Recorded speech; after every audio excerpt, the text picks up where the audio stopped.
क्या हो मामा यार? का भा भैया? मामा हाँ बहुत ठंडी होती है यार। हाँ।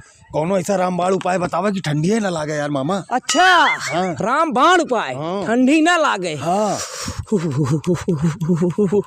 ये का करता हो? अरे का करते ही सोचत ही दवाइया के बारे में सुना। 100 ग्राम मुरेठी लैला, हाँ 100 ग्राम लवांग लैला, हाँ 100 ग्राम इलायची लैला हाँ। और 100 ग्राम सौंठ लैला हाँ। और शहद और गाय घी लैला।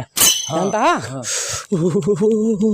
अरे अगो तो बतावा यार। अरे सुनबा पहले। हाँ ओका जहाँ रखा बा ना वहीं रखा रह दिया और तू दतुइन कैलिया और भाग के जा रजाई में सोई जा।